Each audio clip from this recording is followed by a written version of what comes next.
আসসালামু আলাইকুম প্রিয় ভিউয়ার্স, আশা করি আপনারা ভালো আছেন। প্রাণী সম্পদ অধিদপ্তরে অফিস সহকারী কাম কম্পিউটার মুদ্রাক্ষরিক পদের বিগত সালের একটা প্রশ্নের সমাধান করে দিব। এই ভিডিওটা আপনাদের জন্য প্রয়োজন যারা আগামী 19/7/2024 তারিখে ক্যাশিয়ার, অফিস সহকারী কাম কম্পিউটার মুদ্রাক্ষরিক, ল্যাবরেটরি টেকনিশিয়ান ও স্টোর কিপার, সহকারী স্টোর কিপার পদে পরীক্ষা দিতে যাচ্ছেন। কারণ আমি যে পদগুলো বললাম এই পদগুলোর একই প্রশ্নের মাধ্যমে পরীক্ষা নেওয়া হবে। সবগুলো পদের একটা মাত্র প্রশ্নের মাধ্যমে, আমি আবার বলছি, একটা মাত্র প্রশ্নের মাধ্যমেই এই পদগুলোর পরীক্ষা নেওয়া হবে। সুতরাং এই ভিডিওটা আপনাদের সবার জন্যই প্রয়োজন যারা এই উল্লেখিত পদে আপনার পরীক্ষা দিতে যাচ্ছেন, কারণ এর মাধ্যমে আপনি একটা সুন্দর ধারণা পাবেন যে আপনার কোন কোন বিষয়গুলো পড়তে হবে। সুতরাং ভিডিওটি স্কিপ না করে সম্পূর্ণ দেখার জন্য অনুরোধ রইল। আর আপনার যারা আমার চ্যানেল নতুন দর্শক তারা অবশ্যই সাবস্ক্রাইব করবেন। আমি 19 তারিখের আগে, 19 জুলাইয়ের আগে আমি বেশ কিছু সাজেশন আপনাদের জন্য আমার এই চ্যানেলে আমি আপলোড করব। তো চলুন ভিডিওটি শুরু করা যাক। প্রথম প্রশ্নটা ছিল যে বঙ্গবন্ধুর স্বদেশ প্রত্যাবর্তনের তারিখ কোনটি? বঙ্গবন্ধু স্বদেশ প্রত্যাবর্তনের তারিখ হচ্ছে অর্থাৎ 10ই জানুয়ারি বঙ্গবন্ধু স্বদেশ প্রত্যাবর্তন করেন, 10ই জানুয়ারি 1972 সালে। তাহলে 1 নম্বর সঠিক উত্তরটা হবে কি? নাম্বারটা কি? নাম্বারটা। শেখ হাসিনা বাংলাদেশের কতবারের মতন প্রধানমন্ত্রী? অর্থাৎ এই পরীক্ষাটা অনুষ্ঠিত হয়েছিল কিন্তু 23 সালে, সেই হিসেবে চতুর্থবার, কিন্তু বর্তমানে কিন্তু তিনি পঞ্চমবারের মতন প্রধানমন্ত্রী হিসেবে দায়িত্ব পালন করছেন। অসমাপ্ত আত্মজীবনী কার লেখা? অসমাপ্ত আত্মজীবনী হচ্ছে বঙ্গবন্ধু শেখ মুজিবুরের লেখা। কার? বঙ্গবন্ধু শেখ মুজিব এর লেখা। জাতীয় শোক দিবস কবে? জাতীয় শোক দিবস হচ্ছে 15ই আগস্ট, জাতীয় শোক দিবস। পদ্মা সেতু কবে উদ্বোধন করা হয়? পদ্মা সেতু উদ্বোধন করা হয় 25শে জুন। মাংসে খাদ্যের প্রধান উপাদান কোনটি? মাংসে খাদ্যের প্রধান উপাদান হচ্ছে প্রোটিন। রোহিঙ্গারা কোন দেশের নাগরিক? তারা মিয়ানমারের নাগরিক। কলা উৎপাদনে কোন জেলা শীর্ষে? কলা উৎপাদনে শীর্ষ জেলা হচ্ছে টাঙ্গাইল। বঙ্গবন্ধুর জন্ম কোন জেলায়? ফরিদপুর জেলায়। বাংলাদেশের প্রাচীনতম জনপদ কোনটি? বাংলাদেশের প্রাচীনতম জনপদ হচ্ছে কোনটা হবে? সঠিক উত্তর হচ্ছে মহাস্থানগড়। বঙ্গবন্ধু কোন দেশ থেকে সাভার ডেইরি ফার্মে উন্নত জাতের গরু এনেছিলেন? তিনি এনেছিলেন অস্ট্রেলিয়া থেকে। কোনটি আউটপুট ডিভাইস? এখানে আউটপুট ডিভাইস হবে অর্থাৎ মনিটরও আউটপুট ডিভাইস, প্রিন্টারও আউটপুট ডিভাইস। ক ও গহ।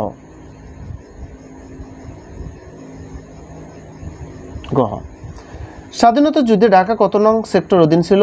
2 নং সেক্টর অধীনে ছিল। পৃথিবীতে মহাদেশ আছে কতটি? পৃথিবীতে মহাদেশ আছে 7টি। নিশীথ সূর্যের দেশ হচ্ছে নরওয়ে। শেষের কবিতা কি? রবীন্দ্রনাথ ঠাকুরের একটা উপন্যাস। বাংলা ভাষায় ব্যবহৃত মৌলিক ব্যঞ্জনধ্বনি কয়টি? মৌলিক ব্যঞ্জনধ্বনি হচ্ছে 30টি।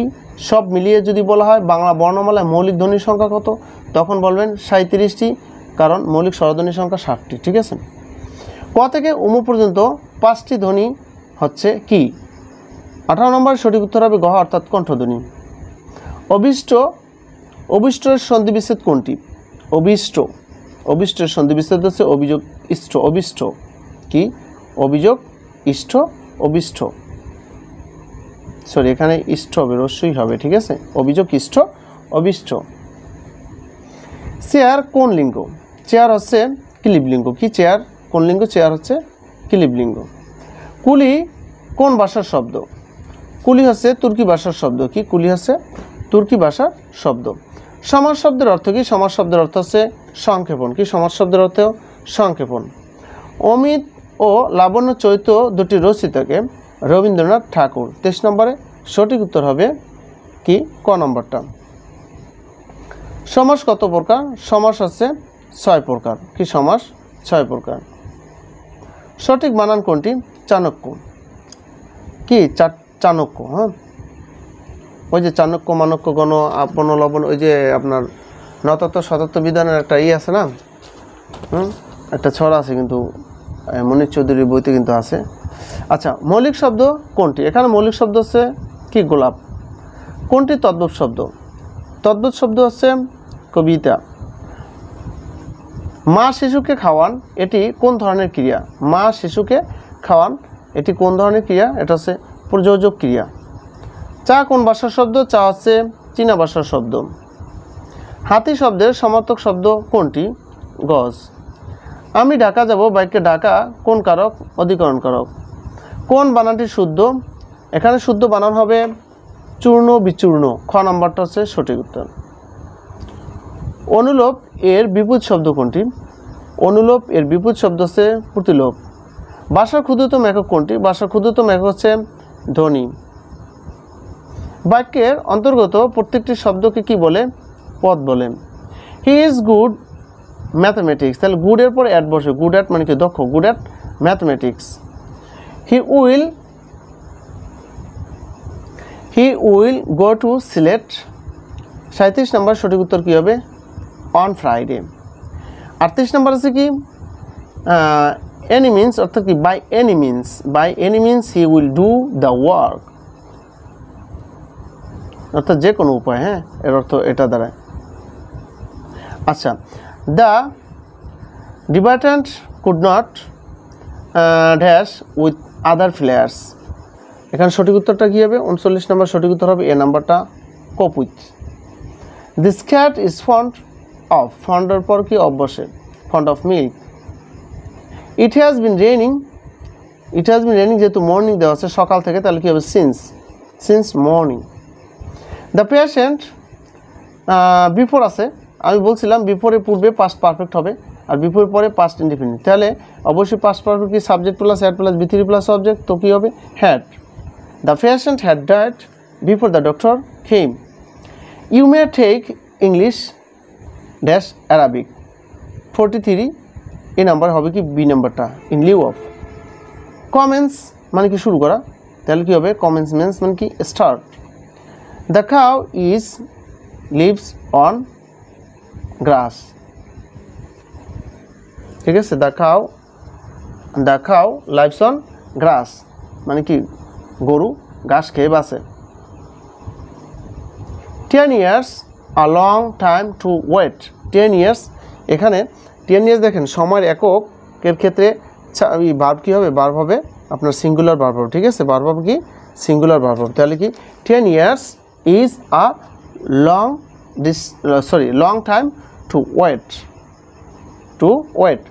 আচ্ছা, 46 নম্বর আছে I wish I a king. এখানে দেখেন অবাস্তব কিছু যদি আমরা কল্পনা করি সেক্ষেত্রে হবে কি? ওয়ার।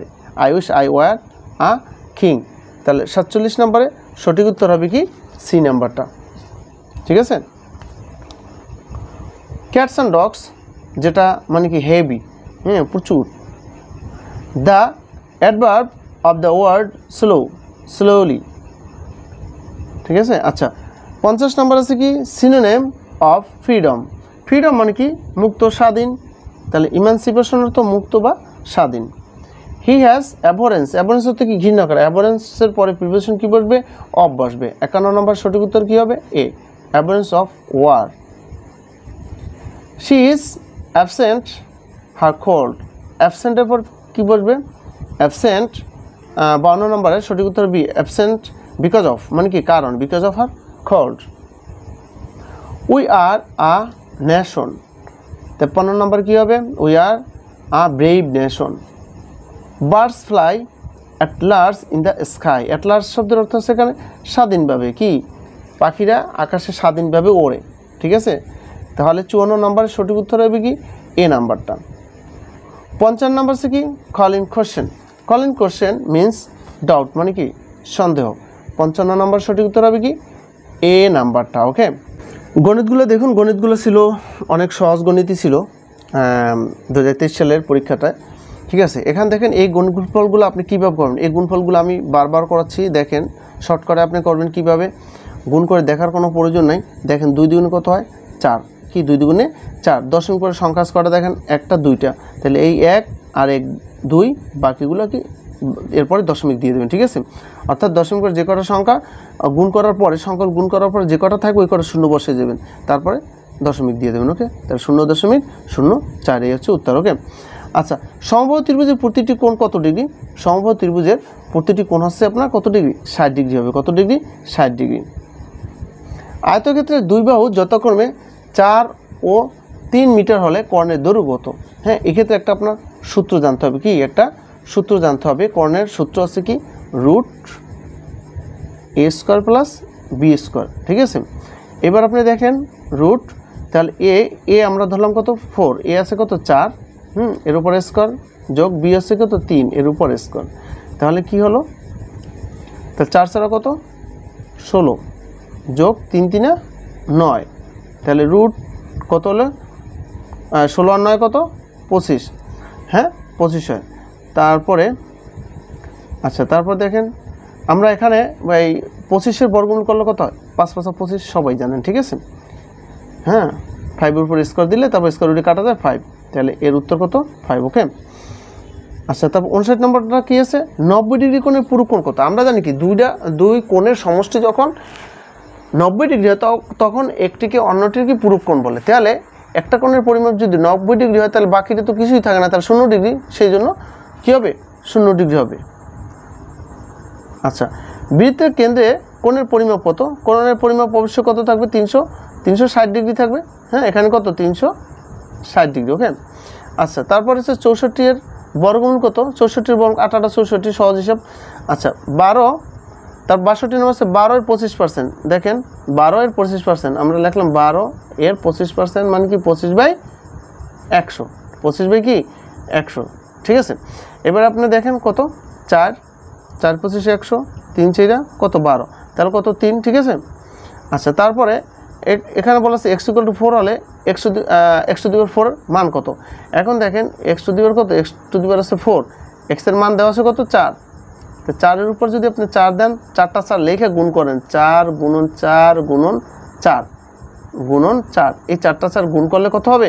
গুণফল 256 হবে, ঠিক আছে, 256, ওকে। আচ্ছা, 1 শতাংশ কত বর্গফুট? 435.6 বর্গফুট, ওকে। তারপর আমরা দেখছি 65 নম্বর বলা আছে কোনটি মৌলিক সংখ্যা, অর্থাৎ যে সংখ্যাটাকে এক ছাড়া এবং এক এবং ওই সংখ্যাটা ছাড়া অন্য কোনো আমরা যখন গুণিতক না পাবো তখন সেটা হচ্ছে মৌলিক সংখ্যা। দেখেন এখানে এক আমরা বারবার লিখতে পারি, 1 গুণন 1 গুণন 1 আপনি একবারে অনেকবার লিখতে পারেন, হ্যাঁ। কিন্তু 3 যখন আপনি লিখবেন 3 গুণন 1, এছাড়া আপনি আর কিছু লিখতে পারতেছেন না। 4 যদি আপনি লেখেন 4 গুণন 1 দেওয়া যায়, আবার 2 গুণন 1 দেওয়া যায়, ঠিক আছে। 9-এর ক্ষেত্রে ঠিক একইভাবে 9 সমান আপনি লিখতে পারেন 1 গুণন 9, হ্যাঁ। তারপর 1 গুণন 3 গুণন 3 মানে কি আরও পাচ্ছি আমরা, তাই না? এই যে, তো সেক্ষেত্রে আমরা 3-এর ক্ষেত্রে কিন্তু আর কিছু পাইলাম না, সুতরাং 3 আমাদের মৌলিক সংখ্যা। 66 নম্বর বলা আছে কি পিতার বয়স পুত্রের বয়সে 3 গুণ। পিতার বয়স 48 হলে পুত্রের বয়স কত? আমরা ধরে নিলাম পিতার বয়স পুত্রের বয়সে 3 গুণ। দেখেন তাহলে পুত্র ধরি পুত্রের বয়স x বছর, তাহলে পিতা কত হবে? পিতা হবে তাহলে 3 গুণ, তার মানে 3x বছর। প্রশ্ন মতে 3x = আমরা লিখতে পারি 48 বা x = কি 48 ভাগ হচ্ছে 3, তাহলে কত 3 3 16 কত 48, তাহলে 16 পাইলাম। তাহলে x এর মান পাইছি কত 16, পুত্রের বয়স ধরছিলাম x, তার মানে পুত্রের বয়স হচ্ছে 16 বছর। বিষয়টা বোঝা গেল? আচ্ছা, কোনটি পৌনঃপুনিক? এই যে একটা দেখতে আছেন, এটা কিন্তু পৌনঃপুনিক চিহ্ন, সুতরাং 0.33 হচ্ছে পৌনঃপুনিক। 1 থেকে 100 পর্যন্ত সংখ্যার যোগফল কত? এটা আমরা একটা সূত্র দিয়ে আমরা বের করব শর্টকাটে, কি n × n + 1 / 2। আচ্ছা, n কত এখানে 100, হ্যাঁ।